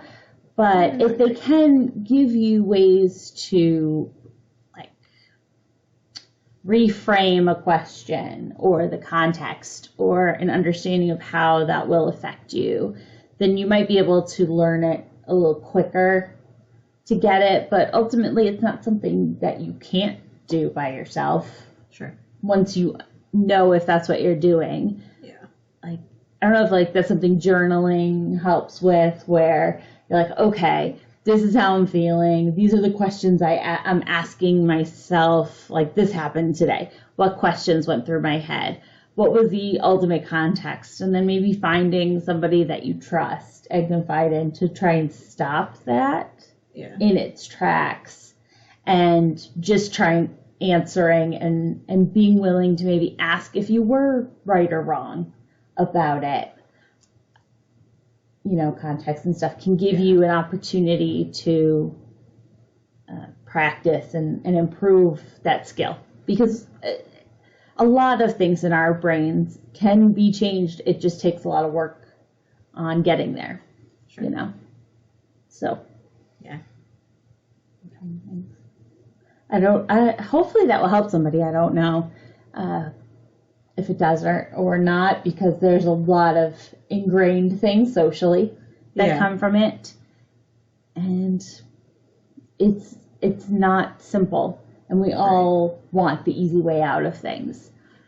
It's just part of us. I mean, I would say it's our society nowadays, but I think it's just how our brain functions. We want the easiest thing, like if you have food in front of you, or I can go hunt for other food, like, well, one can keep you alive with less energy usage, while the other you may or may not do well, and you may exert all of your energy and, you know, could die from exhaustion. So I do think that there's a part of us that is always hardwired to pick those easy things, and the easiest way to be is how you've always been.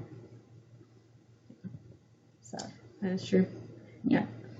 I'd say if you're asking an autistic person a question and you're not getting an answer, throw out a little context. Help us out. Let us know why you're asking. Okay, yeah. Give me a little. I don't think if they're hitting on you, they'll probably give you context. Probably not. Probably not. No, in my example, it was. No, I know. In my personal example, it wasn't great, but it just. Yeah. As soon as I had that question, them. I was like, oh my gosh, like I've been asked that almost exact same question and had the same like panic response to. Do you ever feel like that panic response leads you to a more vulnerable position for people, like to take advantage of? Because like you can see that they don't, like if I see somebody who doesn't quite know the answer, if I'm not a very good moral person, I can almost put myself in there, and you can kind of suggest the answer that you want it to be in. Right. Because I'm just like, I need to give the right answer. Then I'm just gonna like jump in with that. Yeah. And be like, oh yeah, that's fine. Yeah. Because I'll totally do that. Like, if you're confused about how you feel about something, do you ever feel like somebody could just tell you, like, I think this is how it is, and then you're just like, yeah. Because I do worry that I do that with my husband. Yeah, I mean, that's got to be kind of a risk for anybody, right? Like if you're kind of on the fence and someone suggests an option. I think it's somewhat with everybody that we can say, but I tend to immediately know if what they said goes with what I wanted or not. So I think neurotypical people tend to be on the fence, but we're leaning this way. We just haven't accepted we're leaning this way. Sure. And when somebody suggests the other way, we're like, no, we're really doing it this way. I don't feel too much to be compliant. Maybe younger people would feel the need to be more compliant. Sure. But if you don't have the same emotional language, I think this more deals with emotional stuff. That if I put upon my husband that, oh, are you feeling anxious? Or are you sad? Or are you this? Is it easier to go along with what the person says and maybe even be potentially, kind of pushed into your feelings and have them not be right? Potentially, certainly. I think I would be more worried about giving the wrong. I would be more, let's see. I'd more want to give the answer that I think that they think is correct than what I'm actually feeling. Okay. So here's Oh, I keep talking about my stupid ass marriage. But That's valid. It was part of learning who you were. Right. Mm-hmm. So like she would always ask, like once our relationship was clearly in decline, do I make you happy or are you happy? And I knew the answer she wanted was yes. Mm-hmm. The answer was no. But I would say yes because it was the easy way out. There wasn't conflict. I knew that's what she was expecting. And then I justified it to myself by saying, well, you're responsible for your own happiness. No one is ever going to make you happy because that has to come from you. Yeah. So the question's invalid. So I can just give whatever the expected answer is, and I'm not really lying because the question is dumb. Does that make sense? It does make sense. And I'm not going to lie and say that doesn't make me feel slightly more concerned. As somebody who's married to somebody who is neurodivergent. I don't give away all our secrets now. Yeah, exactly. That, I would say it's like a base fear of mine. I think our relationship's a little different than mine was. It is. I'm not going to say it's not. And I do feel mostly confident. But there's that part that I hope that it's not always the easy way out, Okay. Because I don't want it to be like, oh, it's just easier to, it's cheaper to keep her kind of an attitude and you just put up with it because it's the right answer at the time. And I would never want that for somebody I really cared about in my life in general. Okay, Reckless says, I feel I'm susceptible to emotional suggestion, especially if I'm not tuned into having a feeling at the moment. Okay. Yeah, I definitely worry about that too. If I see that something's going on, I like to help. I want to fix people. Sure. I very much have that. And so in order to fix an emotion, you have to be able to pinpoint it. So I have this tendency to be like, is it this? Is it this? Is it this? And then I'm like, oh, maybe I shouldn't do that because now he's just going to be like, that one. Because just shut up. I don't know. And to me, not knowing is scary. I don't know how to deal with that. I don't know how to make not knowing better. Sure. And so That's true, but sometimes you just don't know. Right. Sometimes I guess I always know. I guess I always know. And to me, I definitely don't. That to me, it's like, oh, if we just talk about what these feelings feel like, you can oh, this one fits in with it, but maybe it's not as much the truth as how I feel. Hannah said, I tend to be really oppositional, so if someone suggests something I'm likely to get mad at them and lose track of whatever else I was feeling. I've been there too. Oh, yeah. And depending on who it is, I'll just suppress that and then just... Yeah, then reckless. Definitely, particularly if I'm leaning towards it myself, it'll set me off against it. Yeah, I mean, I think there's always that, little bit of, everyone has, that defensiveness aspect. Mm-hmm. But I don't know how you relate to what they're saying. I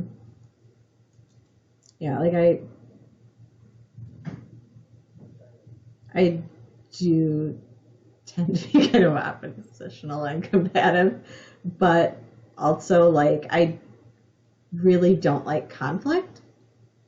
Okay. So then I'll just agree with it, but then I'll be really upset about it, which is super not helpful, right?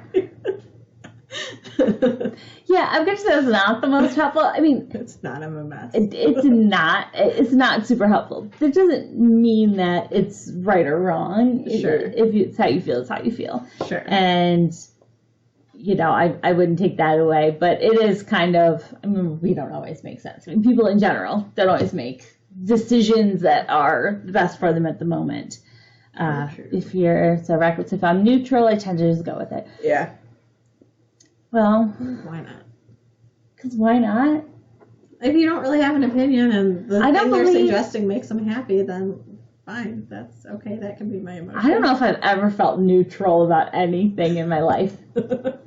I weigh very heavily on either side. I'm very emotional, but even just with things, I'm probably a little too stuck to my, like, no, And I'm I afraid that, don't like, want to be neutral. my preference is going to be wrong somehow. Mm-hmm. So I just go with a neutral option because it's safe. So it's like why when I say, what do you want for dinner? You're like, pizza's fine. Because it's just a neutral, safe. I do like pizza too. But yeah. Then I'm going to be like, are you sure? Or is that just you going along with it? No. But like, what if, like, I don't, but it's like, but what does she feel like making? What does she have available in the house? I don't want her to have to go out of her way. What's the, I don't know the right answer. And also I do like pizza. So let's go with that because that seems like the option. Takeout's always a good option because then you know I don't have to do anything. And that's always true. my preference. But you can have other options in there. But then I'm like, but I know she's not going to let me pay and I don't want to be a financial imposition. Well, but I can make dessert too. And then the one time I forget to make dessert, I'm like, oh God, I'm a bad friend. I forgot. And then I was like, I didn't ask you to make dessert. I'm not offended that you didn't bring dessert. I didn't even ask you to. I know. That's like the 1 year. But I was like, but why didn't I think of that? I should have thought ahead. Like the 1 year my mom forgot deviled eggs for the Halloween party and like wreck about it for days. And I'm like, ultimately, you know. But yeah, I just feel like the mental gymnastics that you guys are doing would exhaust me. It is exhausting. I mean, my brain never stops. That's why we stops. stim all the time. We're exhausted all the time. When you're having that conversation with somebody, you stim more like when you're trying to think about it, or does it come later, like after it got to a point? You know, I honestly, unless I'm doing something that is acutely painful, which very rarely happens, I'm not even going to notice I'm stimming, so honestly, I'm not sure. Yeah, okay. It's just such a part of my existence. Hannah said, yeah, that's complicated. I have so few spoons for cooking. I wouldn't suggest anything not very simple. Yeah, and, you know, like I said, I'm disabled, so I understand, like, the few spoons, and that's why, like, oh, Amber's coming over, we're getting takeout, because it's a good excuse. My husband won't say, like, oh, we shouldn't. Oh, if you need me to be an excuse for it, then sure. Yes! Well, that's really what it comes down to. I'm like, what do you I need this added context. If you could say, hey, I would like to use you as an excuse for takeout, cool. Oh, I thought you knew that. Like, oh, but you're coming over, so we're going to have beer and pizza or something, you know, so I don't have to think about it. Yeah. Yeah. Like, I love beer and pizza. And then, I mean, and the thing is, to me, like, if I was like, oh, our budget's off and it's not going to work this week, I'd be like, yeah, we can't get pizza. Like, we don't have the money for pizza, so I'm just going to make this or this. What's your preference? Sure, like, to me, I just would say that. Just so you know. Like, I'm and if you ever want me book. to, like, pay for the pizza, just be like, just give me some money. And that's the nicest possible way. Bitch, where's my money? Oh, wait, here's a song. When you've been friends, right? Yeah, I shouldn't sing. When you've been friends almost 20 years. I know. Don't say that. It's so long. They're so old. Yeah, as like a casual acquaintance, maybe don't yell that at me. But people are gonna see you on the street and be like, "Bitch, where's my money?" Like, where's my 20 years of friendship? Yeah. Because like, I don't know you. I mean, that's the thing is, for me, I love excuses to not have to do things. And then sometimes it's good to have, like, you come over because I'm like, oh, I should clean up. And it, like, motivates me to do something. Sure. Other times I'm like, it's Amber, I don't care. Because you know I don't care. It does. I'm not here to, like, analyze your cleaning skills. Like, I know, because but life happens. And with all your foster babies. Oh, my gosh. Like, it always smells horrible in this house. So it doesn't smell horrible, but sometimes you can tell that there's multiple cats. Yeah, depending on what litter you have and what illnesses they have. Yeah, I swear, our foster kittens know somebody's gonna walk through that door and they will poop right before someone shows up every time, and I'm like, thank you. And this is our home office and where we keep the fosters, and it's right the first room that after you go through our entry that is right there. So you're like, oh wow, the litter is right there. And you tend to get sick babies too, so like yours would be more offensive than what like just a normal cat would be. It only smells Right. really bad when they have freshly pooped, which I feel extreme guilt about that, even though I know that once you see the kittens, all is forgiven, like in the world of those kinds of smells. But unless can't you're not following them and burying it for them, there's not really anything you can do about that. And I will do that with my Kitten cats because they diapers. take too long. Yeah. Like, because they'll scratch the side of the box and not actually cover it. Yeah. And it'll make me mad Now because we're the not a scratching cat. drives me nuts. Oh yeah. It's like Another I can't sound handle thing. the sound. Mhm. And yeah, so I'll just just let me do it. I'll grab this. Okay, so that's why you shouldn't be a parent, because you would just be the let me do it. I would, because I just need you to stop. Whatever you're doing Yeah. is driving me nuts, and I'll just do it for you because I can't handle it. Yeah, sometimes I get to that point. The other day, our teenager was getting something out of the freezer, and I could hear stuff falling out as they were trying to put it back incorrectly, and I was like, just put it on the island. I'll put it away myself. Yeah. I'm not going to do it right, and I can't handle it. I don't. Yeah, it's not going to stay in. Did we address the spoons comment? We I may have spaced yeah, it. Okay. Yeah, we were talking about that. I said Okay. that was when I mentioned the takeout. Oh, okay. Yeah. Okay. So yeah, Gotcha. the spoons is a great way to reference things for people who don't understand. You know, spoon theory. If people haven't heard of that, let us know. I can find a quick link to it so you can share the concept with others around you. It works for people who have mental disabilities, physical disabilities, has really come along. We also talk about spell slots. Yes, I usually call them emotional spell slots instead of spoons. Because, for emotional stuff. Like, physically, I can usually do stuff. I don't really have any physical problems.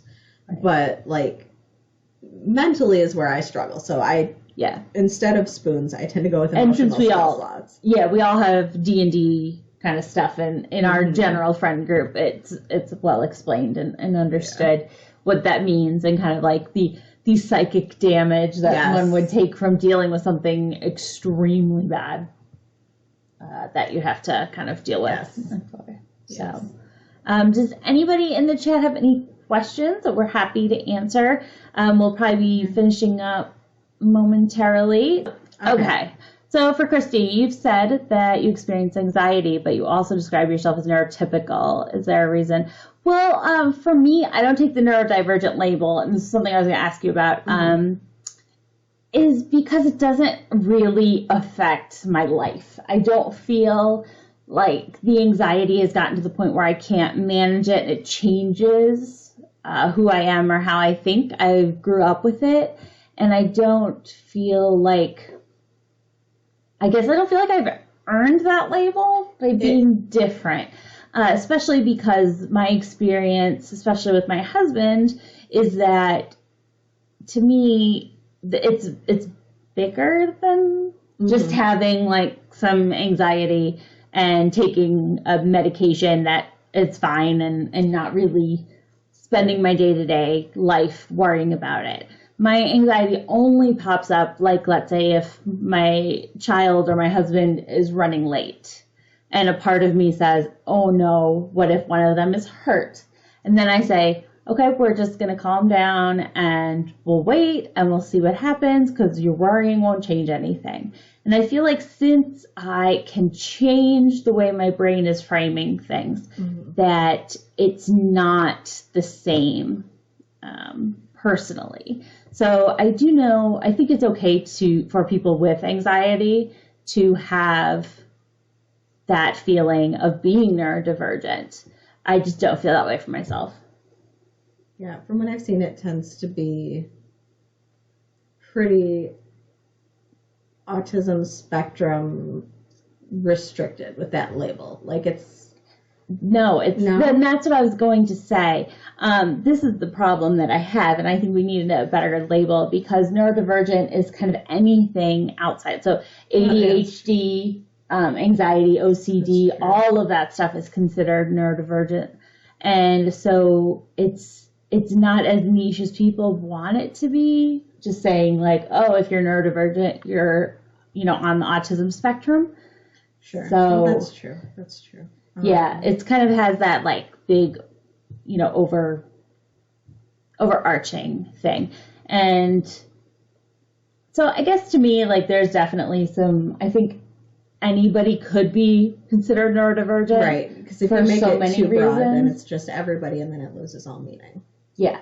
And I feel like people who need the assistance or a greater understanding for their particular issues would benefit more from me not including myself as somebody who has such minor issues. I hope, corollary to that makes sense and isn't negating other people with anxiety, because it definitely shouldn't. Some people have anxiety that is much worse than mine, and I've had it my whole life, and I've learned to manage it very easily, so it doesn't kind of, I don't think about it. I mean, that's kind of a spectrum too. You know? Some people have so much anxiety, like they can't function and have to be constantly medicated at high levels. And and I do take medication somewhat for it, but it's kind of mixed with chronic pain meds. It just kind of like levels everything out. So it's not anxiety medication. And I found other ways that really manage it for me. Sure. So for me, with people who just have generalized anxiety, I feel don't fit as well in the neurodivergent as people who have higher levels of anxiety, OCD, things like that fit in better with the neurodivergent label. So I think that makes sense. Yeah. I think it's good for people who feel better with that and need assistance and want people to understand that their brains work differently, because it is important that we understand how other people's brains work to really get to the point where we stop wanting everyone to act the same. Mm-hmm. Because it's not. I mean, just like if you have ADHD, you're going to act very differently than if you don't. Right. And there's nothing wrong with that, but some people manage it easier and other people need more help. And I think that both people need to feel just as valid in society. And right now they don't. I think that's fair. Just like saying high functioning autism versus low functioning deems like one person is so much more important and one person needing all the help. Whereas people who have high functioning autism, which used to be Asperger's, still could use those resources. There are still resources that could be utilized, but the way that we frame it, you guys are good enough to not require them. Yeah. And there's a lot of negative people don't like to use the terms high functioning or low functioning in the community, generally speaking. Right. Something recently it said the term high functioning denies resources and low functioning denies agency. Yeah. And it's not, and the high functioning doesn't really describe how the individual is feeling. It's how much of a pain are they for the rest of society. Mm-hmm. Like I would, under like the normal social whatevers, be described as high functioning. I live independently. I've had the same job for a long time. I function pretty well in society, but that doesn't mean that it's not really hard for me, which is the part that that functioning label doesn't take into account. It's how much of a burden are you to others, not how hard is it for you. Yeah. Because ultimately, for a long time, they separated it was between verbal and nonverbal. But just because you don't speak and talk like people want you to doesn't mean you can't communicate. And now that we live in this digital era, saying that people who are nonverbal are lower class is even worse, I think, because if they can communicate using iPads or phones or whatever, then they can communicate. And now you shouldn't be calling them low functioning because they might not actually be that. Right. And that's why I know a lot changed with the DSM-5. Sure. But it's still not understood. It's still not understood. I also feel like we should reference the fact that we're sitting in the same room during a pandemic. We are. Yeah. Besides the fact that we're best friends and we are kind of in each other's communities, we have not really seen each other much during the pandemic. Yeah, very little. There have been months that we have spent apart. I am fully vaccinated. I work from home part-time, and at my job, I work in healthcare and in a non-patient area. My floor is closed to patients. Everyone in my department is masked at all times. If you're not, the only time you're not masked is if you're alone in your cubicle. But if you're in any hallway, any between cubes, any common areas, you go talk to someone in their cube, you mask up. And I mean, in the 11 months we've been doing this, not a single one of us has caught COVID. Yeah. And I stay home. I order all of my groceries and such.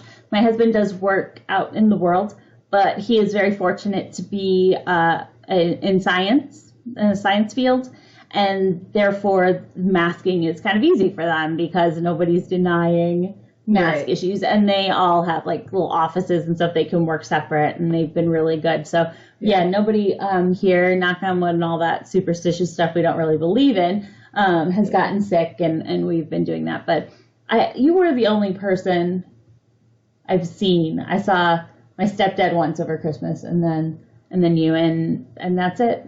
Really. Yeah, I saw my parents for Christmas. And then we quarantined. But we quarantined before and after. Yeah.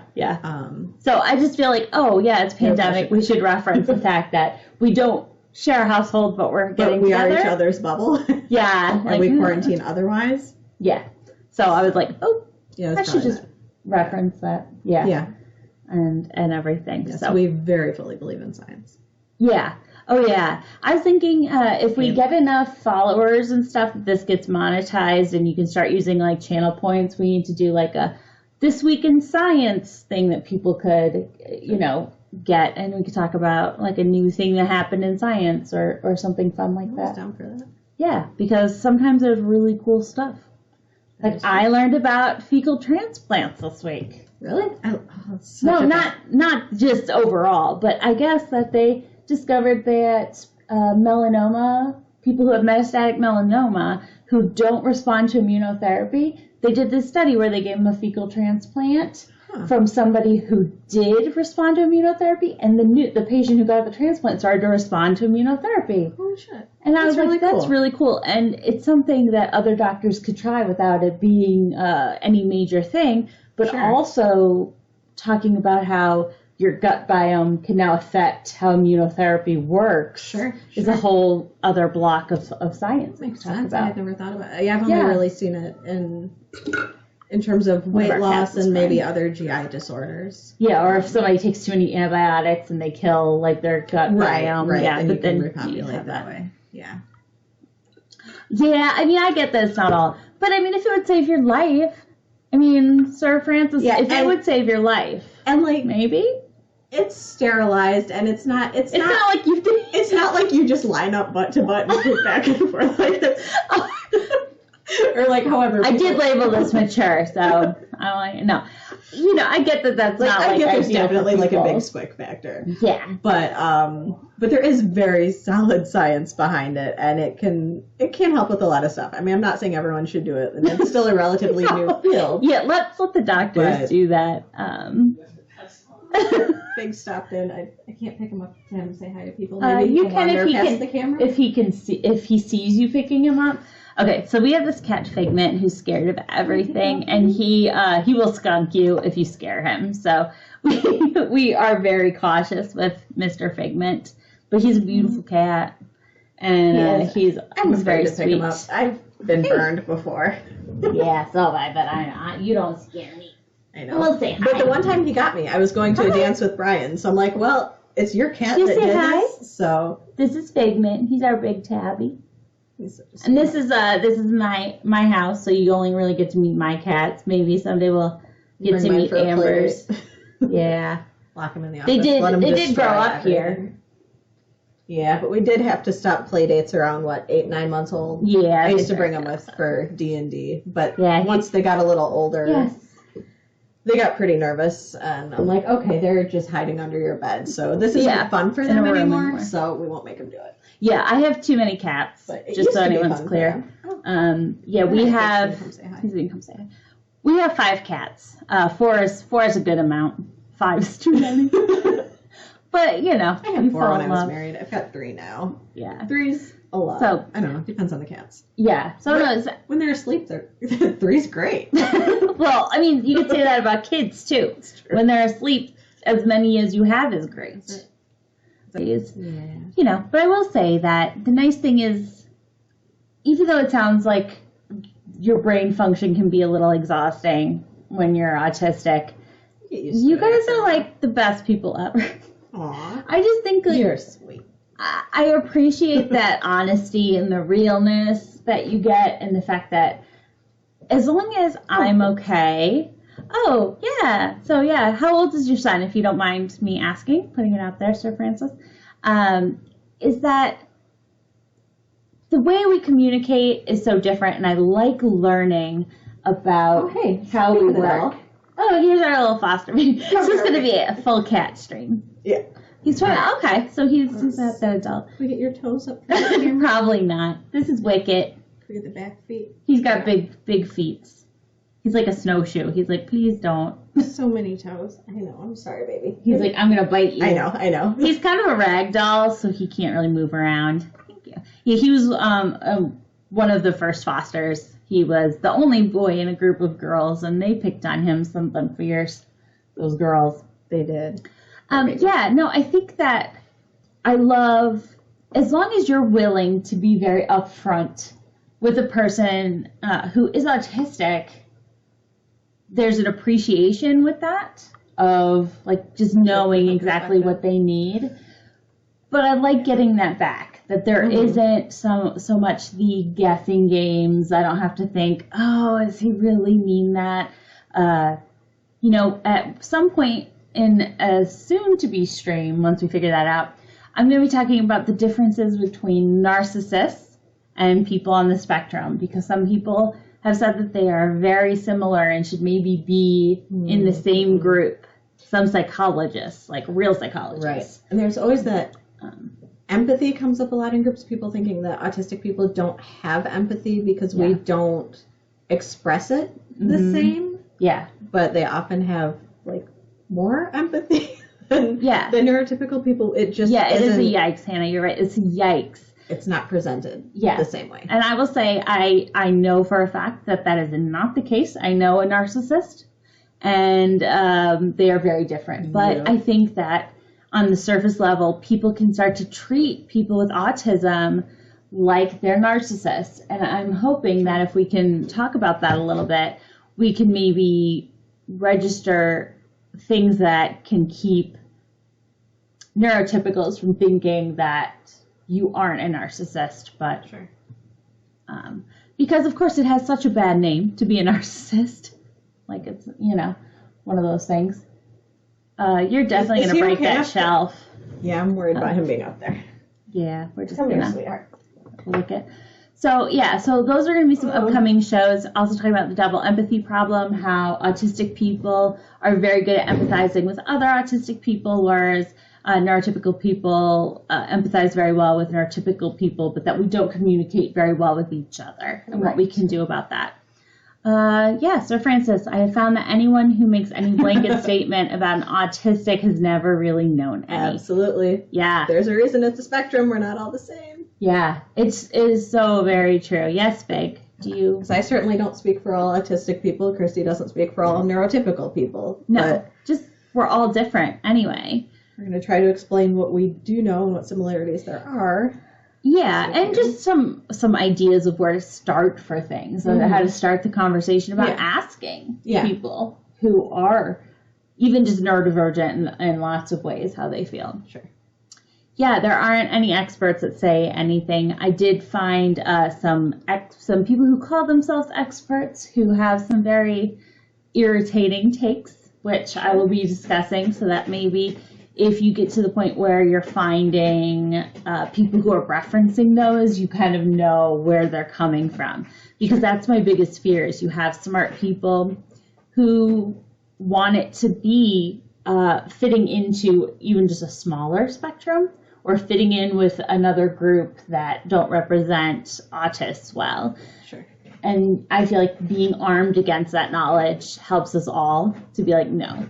Just like learning that, Andrew Wakefield is crazy and he lost his degree for a reason, and vaccines don't cause autism. Like, don't pretend that autism is the worst thing ever because people are living with this condition. It all comes back to normalizing it, making it okay to talk about, and being able to move forward with those people in your life that need that assistance and that understanding. Sure. So. Also, let us know if there's any topics you want us to cover in the comments. Yeah, absolutely. I've got a lot written down, but I am always excited to add more, or if there's things that, you know, people want to hear, because we don't have like a specific order figured out, we can certainly, so we know what we should talk about next. Yeah, what people are interested in. We're pretty good with the flow. You can send us a whisper on the Autistic Cats page. If you can even say it like anonymous if you have an anonymous question that you just don't want your name out there. I know that fine. We all have like our little Twitch personas and stuff, but sometimes we don't even want that connected. So that is not an issue. Like we had said at the beginning of the stream, we don't mind even revisiting topics because I know even with my husband, for those that are new, who is also on the spectrum, he thinks of things later. So you'd be like, oh, I should have asked. Yeah. Like later, because he'll be dwelling on something that I said or something that someone else said or did, and then it'll come to him. So if that does come up, send us a whisper. I will. Yeah, we'll circle back to all the topics. No. Yeah. I mean, we're just hoping that people get benefit from this. It isn't about, us. Yeah. So our goal is to try to help communications. So post our schedule. Sir Francis Beam, thank you for... Tribeam, my friend's Tribeam. Thank you for following. We will be posting on here when we are streaming again and what our topic will be. And I will be posting these to YouTube once we get them. Yeah, I feel like every time I sign up for anything, all the good names are taken because, it happens. And that's okay. You're still valid. You don't have to have a good name to be valid around here. True. Because, that's how it goes. So, I think that's it for today. Like I said, give us a follow, send us whispers if you have any particular questions. We are always happy to help. Feel free to share, tell your friends if you know anybody that you think would find this helpful, interesting. Yes, a good way to waste time. Not everything is working on my OBS Streamlabs great, so I will not be rating anybody. I know that's kind of a Twitch thing. But until I get that worked out, hopefully this week, I won't be rating. But if you guys have people you really like to watch, feel free to let us know once we start doing that, okay? Have a great evening, and we'll talk to everybody soon. Bye.